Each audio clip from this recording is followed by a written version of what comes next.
Welcome to another episode of From Startup to Wunderbrand with Nicholas Kuhner.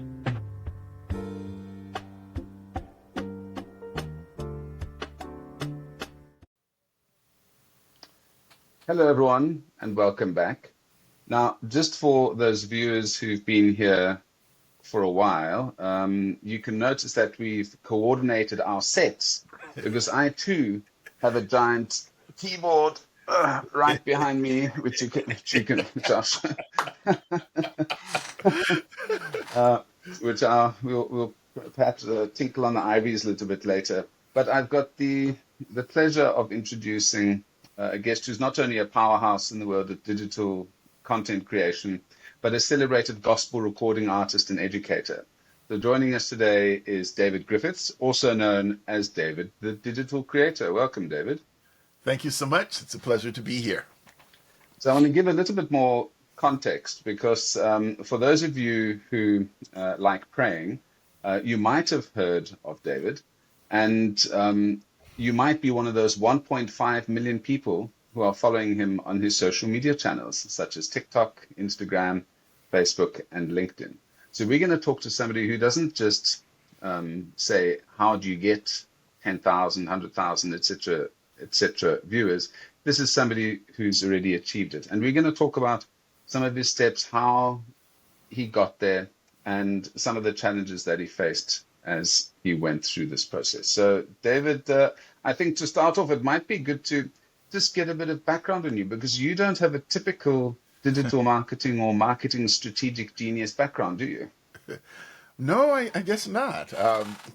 Necessity is the mother of invention. So as a gospel recording artist, I was always told, David, you need to work out the marketing thing. And then when social media came around, David, in order to be successful, you need to get a good social media following. And I was on YouTube for 13 years and had just over 100 followers. So there was something I was missing. So I decided to explore it a little bit more deeply, and it ended up bearing fruit. So a lot of musicians are in a similar position to you, where you might have great music, but there are a lot of folks with great music, and those who've got money, those who've got access, those who've got networks are the ones who get on in this industry. You speak about 13 years on YouTube with a paltry number of views. How did you keep motivation to do it for 13 years? Because I've been doing it for about a year now, and it's quite tough. Even after a year, I've got it to 101 episodes now.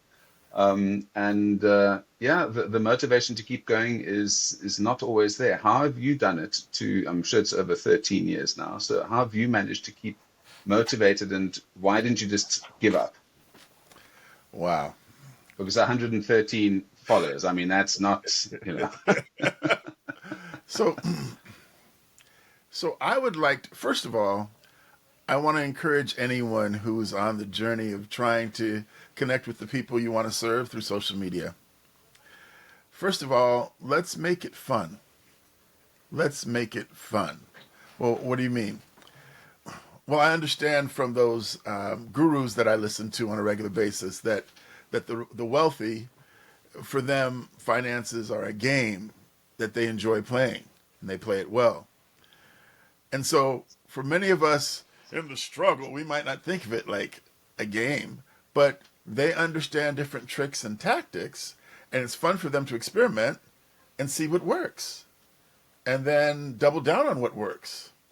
Likewise, it is better for you if you make a commitment, say, to social media, to show up on a regular basis with the purpose of giving value to the people that you want to connect with in some way. And if you enjoy creating content, then experiment. Go see what someone else is doing and then do your version of it. But here is, I believe, my secret sauce, and this helps to keep it fun. Keep records of what you're doing, and then every week, look at what did well and what didn't do well. Then come up with a theory. Okay, when I was wearing, today I'm wearing red. I noticed that the first time I had a video go viral, like over 1 million views, I was wearing gray. And I found that by and large, my videos that did really well, I was wearing either black or gray.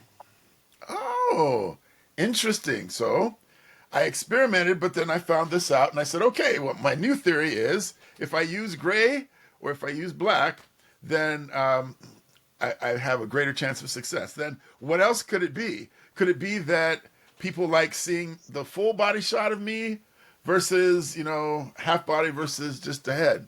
So I experimented. And then eventually I started coming up with patterns. And then I said, okay, all right, I got a few patterns. Let me go ahead and look in my particular vertical, my particular topic, and see what's doing well there. So I pray every morning on social media. And so, for example, if I looked at different people who were praying, what were they praying about? Was it just a voice saying, good morning, let's pray? And, scenery of Hawaii and, or snow-topped mountains? Or was it actually seeing someone? There's this one gentleman, he would run, he would say, wait, and he would run and jump over a trash can. And it got people's attention. And then he would pray. I thought, okay, well, I can't do that, but at least I'm learning. Oh, okay. So this was a pattern interrupt that got people's attention. What's my pattern interrupt? Hey, wait, don't scroll, right?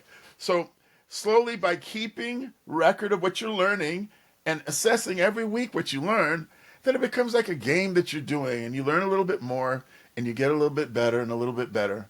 And then before you know it, time has passed, you're enjoying what you're doing, and you have grown, and you have a system because you analyzed and pivoted.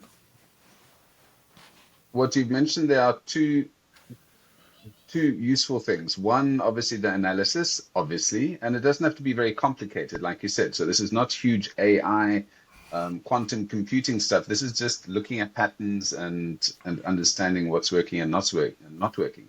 But the other thing that you said, which is much more difficult to manage and control, is consistency. You post every single day, and I think at night as well. So you are posting consistently. You're not doing one day and then tomorrow I'm tired and maybe I'll do it at different times, etc. You are being extremely consistent, and I suppose in the space that you are operating in, that consistency is vital. It is extremely important. There were a couple things, once I started teaching other people how to do social media, there were a couple things I noticed. One was people like the idea of having over 1 million followers. They don't want to do the work to have over 1 million followers. They don't. Most people. I won't say a percentage, but most people don't want to do the work. So the other thing is, well, you don't need to have that many followers. One of my coaches, I remember the first time I came across her page, and I said, well, she doesn't even have 10,000 followers on Instagram, but she got the 2 Comma award from ClickFunnels. I'm like, hold on a second. She's like generating over 1 million, and she doesn't have like 100,000 followers, even 50 or 20,000. So I realized what we need to do is get really clear on who we are and who we want to serve and what the value is, and then be findable by those people. And you don't need to be found by millions of people. So with that in mind, your consistency level might not be the same as someone who's experimenting, who, people are impressed, but, my prayers for 20 million, so I still have a ways to go. But it's fun for me. And there are things that I'm not doing right now that I know work because I want to change my focus to business versus just the fun of growing on social media. A good point you bring up in terms of big numbers aren't as important as people think. Because as you said, if you go onto Google or if you do ads on any of these platforms, it says you can reach 50 million people, 10 million people, the whole world with your ad, but you've got to filter it down. And that's why they're micro influencers and influencers who have got, as you say, make tons of money, but they are focusing on a very unique niche market that is valuable to some kind of marketer. So that's what you need to look out for. I just want to go into something that was in the back of my mind when I looked at your profile. Anyone with 1 million followers, 1 million+ followers, it must be a life-changing experience for you in terms of hitting that number. Was this quite a rapid growth to that number? Was it is it an overnight success example, or has this been 30 years, 20 years of work to get to this point? And the big question is, how has it changed your life getting to these numbers? Okay, so I guess let me do an origin story. So at the beginning of the pandemic, my friend, shout out to Jeff Vargas, one of my dear high school buddies who's a public speaker. He decided to start a Zoom, and he called it Dudes Chat, for us guys that went to high school together at Tacoma Academy in Tacoma Park, Maryland, and to just, really encourage each other and catch up. And so on the very first one, Kevin, one of his close friends, his mother just died, and he asked me, "Hey Dave, would you be willing to sing a hymn every morning on Facebook to help me get through this time?" And so at the time, I paused and I thought about it. I was a little disgruntled for some of the challenges that were in my life. And so I hadn't been singing as much as before, but I thought this was an opportunity. Even when I was feeling down about things, I felt like, well, I have something that can make Kevin's life better. And so I started doing it. But what I learned was that on Facebook, Kevin would be able to enjoy. Anyone else who already followed me would be able to enjoy. But I'd have to pay some money if I wanted new people to discover me. And so I did some more research, and I learned that on TikTok, I could actually get good organic reach. In fact, this influencer, Gary Vaynerchuk, he said that TikTok was the best place for organic reach for business. And I thought, well, I don't dance. That's not my gift. So I thought TikTok is for girls who can dance, not for me.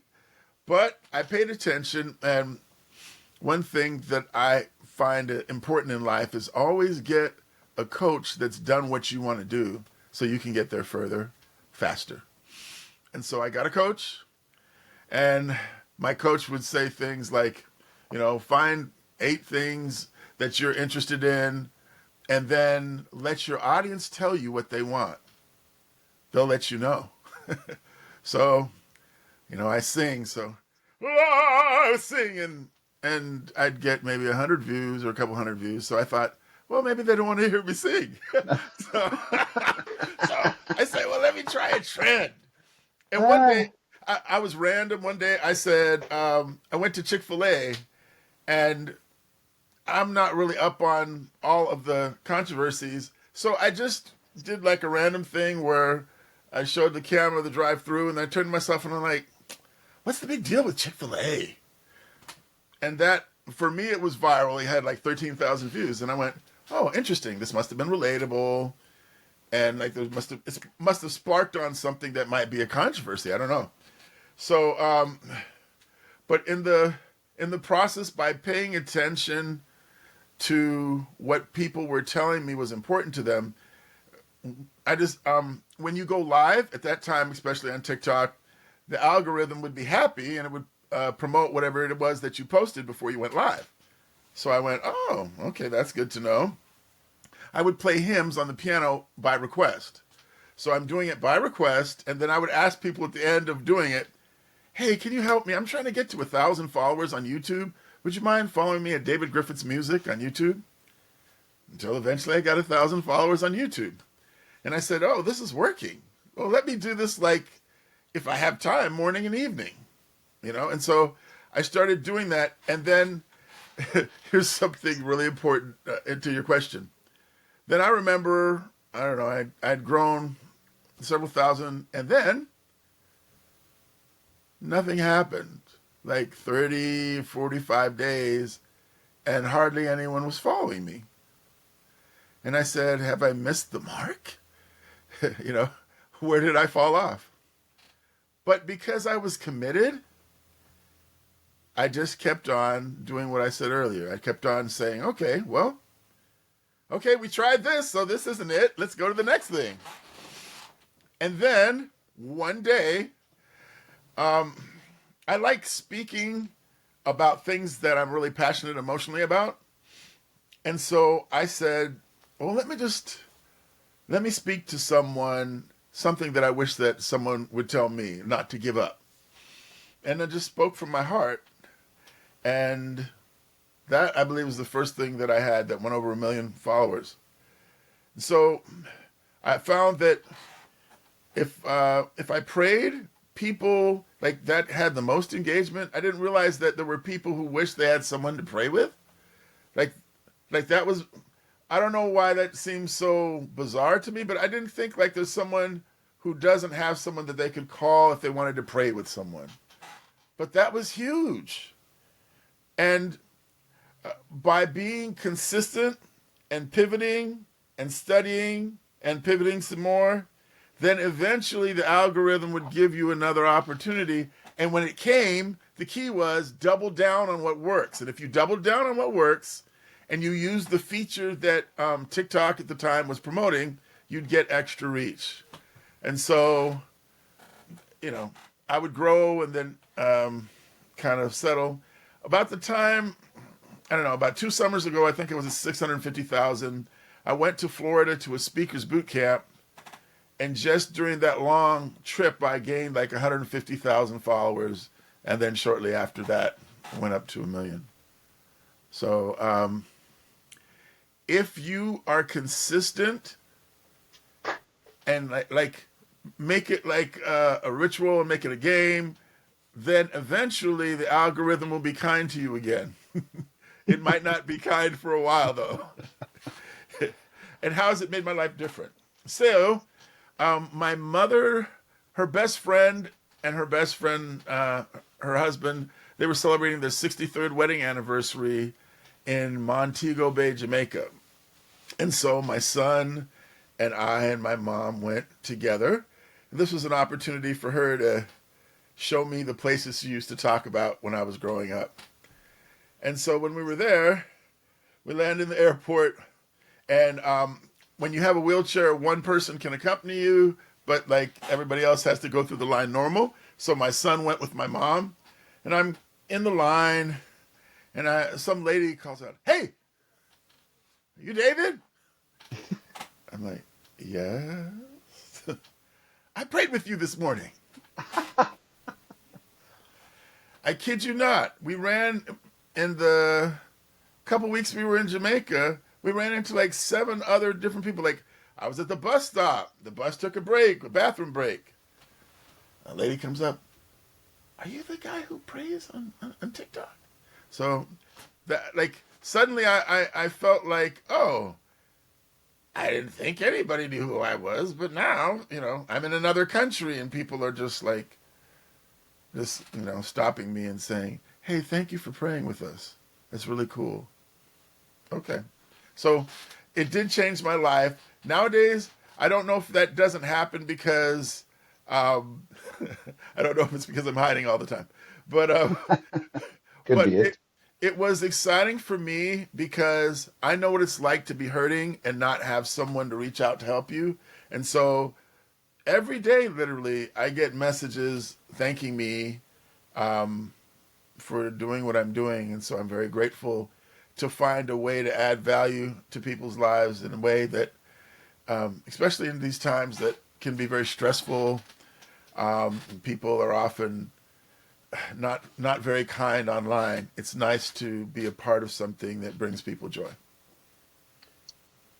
Do you find there's a certain amount of additional pressure now that you do have all of these followers, that you have some kind of expectation on you and that you owe it to your audience who are, it's just a follow, but it is an act of, they've had to make that action to follow you. Do you feel sort of some sort of compulsion to continue your ministry or grow your ministry in this sense? And I know there's the ministry side, and then there's obviously we need to make cash money out of this as well, because we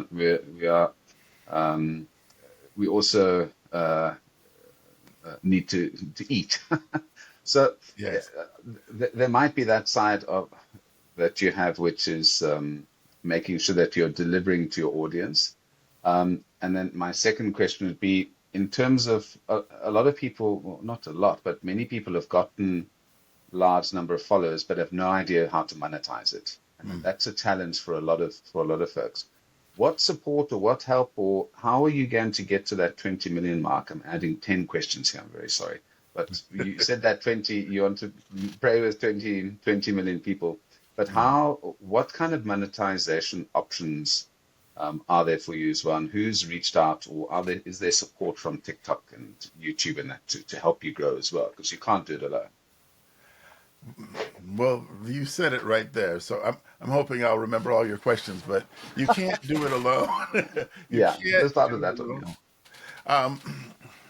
So as far as the pressure, so I want to encourage anyone, if you're like me and you're very intense and you're very focused and very driven, please give yourself grace when it comes to the social media thing. Please take time and just unplug, go out in nature, don't do any social media, and reset.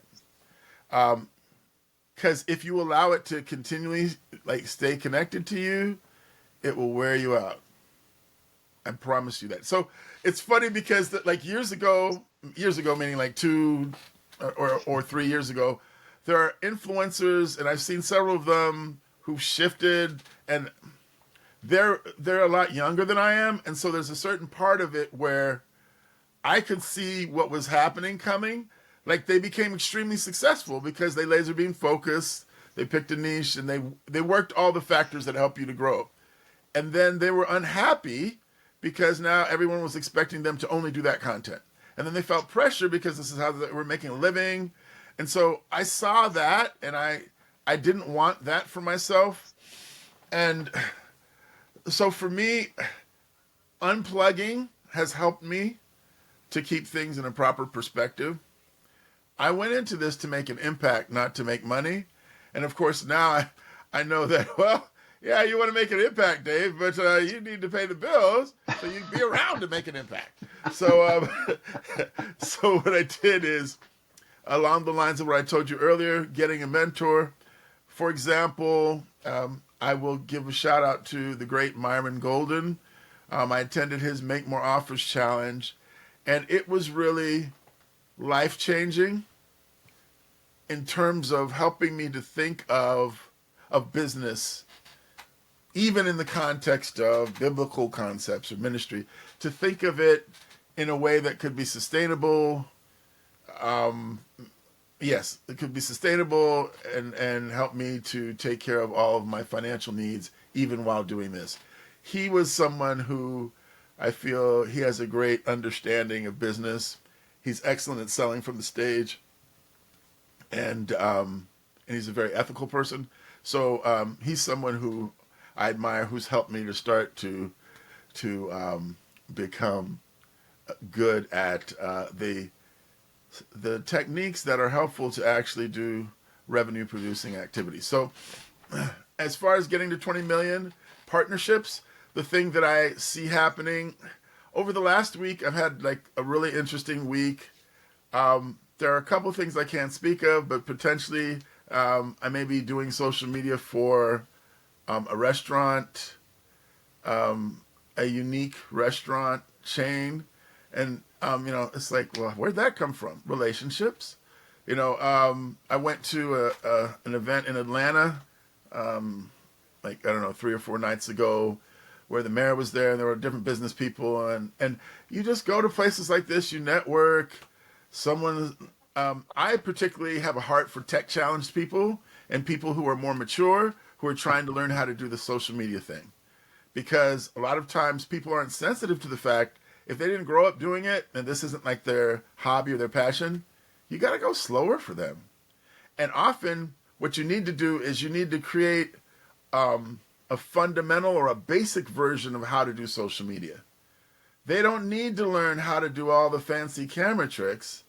They just need to learn how to show up, get people's attention, to hook them, give some kind of content that is giving value in the form of a story that has icing on it, like emotion, yeah, or it's very relatable, it's exciting, it's engaging in some way. And then to remember to ask people to do something at the end, have a call to action. So they just need something simple like that they can start working through so they don't get overwhelmed and shut down and then don't execute and never get anywhere. So I, at this event, found several people like that who, one person, they're receiving a $12 million grant. So it's good to run into people like that who are tech challenged and need support with their social media. So getting in rooms like that and leveraging relationships is how I see expanding that number of followers, but really more importantly for me, being able to connect effectively with the people that I want to serve so that I can serve them at a higher level and that, my financial needs are taken care of. You've touched on such wonderful points there. Two things that really stood out for me was throughout all of your communications and all the messaging that you sent out, community seems to be a huge part of what you talk about. And I just want to go back a little bit further. I was keeping it in the back of my head. You said a couple of years ago, it's called BC, before COVID. So if you want to, it's the other BC. And I thought was quite funny. So, before, anyway, Yeah. I thought that was quite funny. And I love the concept about we can't forget about the tech challenge folks. I like the euphemism that you've used there. And about keeping it simple. It's not really about all of these fancy activities. And the last thing is the concept of networking, because that's very tough, and not everyone is terribly gregarious or good at meeting people. But it's just a constant slog, keeping out there, meeting new people, and it's like praying. If you put it out there, somebody will return it or will listen. On my way driving over to the event, my desire, my prayer was that I find at least 5 people that I can give value to, that they would go like, wow, like David really gave me value. So I think that's the first problem that people have, is that they don't come from that approach. I've heard it said from some different business people that literally when they go in rooms that are the next level, they make sure whoever they meet that they're a resource, that they give value, so that anyone like that, they could just be like, yeah, let me try someone new doing my social media. Why don't you, suddenly, it's an amazing, life-changing decision just by someone who's at that level making a simple shift in how they do something. It can change your financial future forever. If you come into that room and you're just about you and give, well, why do they want you in that echelon? You're not going to be adding value to them. Maybe they're going to have a hard day. Maybe they have a hard time. Maybe something happens. Are you going to be the person to give value? Or are you going to go, oh, well, they can't help me anymore. Hey, Bill. Hey, how are you doing? What are you going to do to show that you are a giver and you belong in that environment, because you'll always have value to share. So that was my heart's desire. And I find that if you share value, then people go, oh, one, he didn't have to do that. Two, oh, well, he seems to know what he's talking about. Let's hook up. Can we have a Zoom? Can we talk about, I have a couple other questions. So that's what I found. And I ended up getting 10 contacts between the MC. He's interested in collaborating and being a guest on my podcast. But what was it was at another level than that. He was like, I'll just fly in and we can do it in person. And I was just like, okay. This particular person, he's the MC for a world famous uh, public speakers, like his like rallies, and I just thought to myself, wow, the reason I met him was he emceed the event and he was going around greeting people, and I said, hold on, like you didn't come down and sit and let us get to know you. I mean, what's that? You're telling us that's what we're supposed to be doing? Why'd you come sit down? And so literally because I did that, then he was like, thank you, man, because I would have never met you. And we found out we had a lot in common. We had gone to the same school, and we had a similar interest in making an impact. He mentors a lot of young people. And so I would say, even if you're probably not going to believe me, but I'm shy. So even if you're shy, the key thing is look for ways to help others, to give them value, and that will be the door opener for you to get opportunities to serve where you're paid as well. Well, I guess the world needs all sorts, because that'll work for some people and absolutely not work for some other people. Some people have got very little empathy and are just killers in business, and others, I think more similar to us, more empathetic in terms of looking for that win-win situation with a customer versus trying to squeeze every drop of juice out of them. Which is going to take me to my last two things with you. I listened to one of your videos, and you were talking about gratitude. And one of my father's an Anglican priest, and I've got a very God-fearing family. And I say my prayers every night with the kids. I've got two young boys, and we always say, "Thank you, Jesus." That's the first thing that we start off with. Thank you, Jesus, for a wonderful day. And it's just about, no matter what the day has brought, no matter how things have gone, just gratitude, and even small little things is so fantastic. So I really love that message. Now we're winding down. You've said one thing, which is that you realized that by wearing a gray shirt you'd get higher views. So I'm slightly offended that you wore the red shirt. I'm just saying. Obviously, I don't need any help getting views, so please wear your red shirt. Um, and second, I thought and it was secondly, green. I thought it was green. No, I know. Well, I'm going to just green screen. I'm going to green screen your shirt gray. So just wait for that in post. That we can do with technology. With technology, I love it. Let's go to. We're talking. You spoke about the process, awareness, giving the cream or the icing on the top, and then the call to action. Let's do a call to action in this show, and let's get people some value if they want to learn your process and some of the steps and some of the services that you have, and especially on the coaching side. I think that's very exciting as well. So talk to me about quickwinchallenge.com, David. All right. Quickwinnschallenge.com is a great way where you can work with me one-on-one. So when you walk into the coaching space, people loudly tell you, only do one to many. That's how you can scale. And I think that's great, except there's a lot of valuable information that you learn in a one-on-one conversation that enables you even to improve your group coaching programs. And so I was listening to an interview of a gentleman who was a life coach, that he was doing something that he called tiny challenges. And he was having these brief 15-minute sessions, 5 of them, with a potential client. And that what happened was, having the tiny challenges had a focus that allowed this person to get breakthroughs quickly and see results. And then, because they felt understood and they actually got results, they were open to a higher level of value after that. So I thought, that's my speed. So I started the Quick Wins Challenge to give people a quick win in their social media. And it's, I think, the best way to get started with working with me.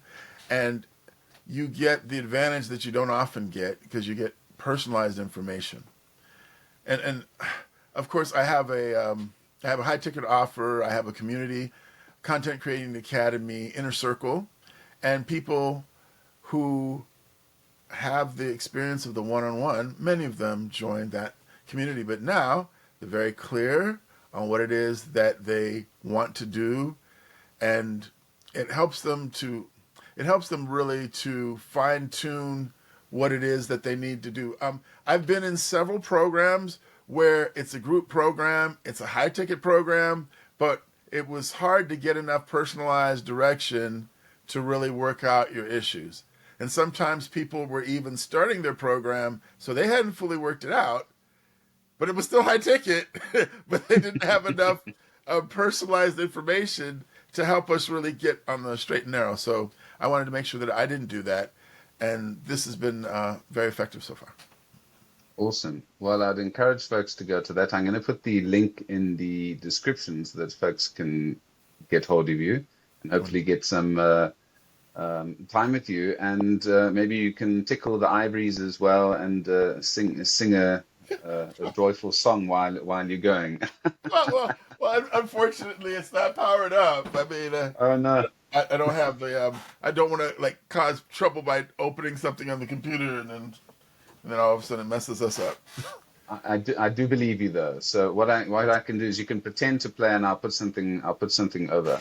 Okay. We're gonna have to sing the Pearl Fishes together. Maybe we can do that as our next party piece. Yes, it's wonderful to know you're a singer, my friend. Yeah. Yeah. Good. Well, David, this has been a pleasure, and I hope I'm going to have the opportunity to talk to you again, and I hope that folks have taken some good pearls out of this conversation, because it's conversations like these that show you that even though you are struggling at the moment and haven't necessarily reached what you feel is your potential, you've just got to stick at it. You've got to just stick at it and be an overnight success in 10 years. So that's, it's not, for most people, it's not overnight. So David, thank you so much for your time. And I really appreciate you being on the show. It was a whole lot of fun, and I welcome having other conversations with you again in the future.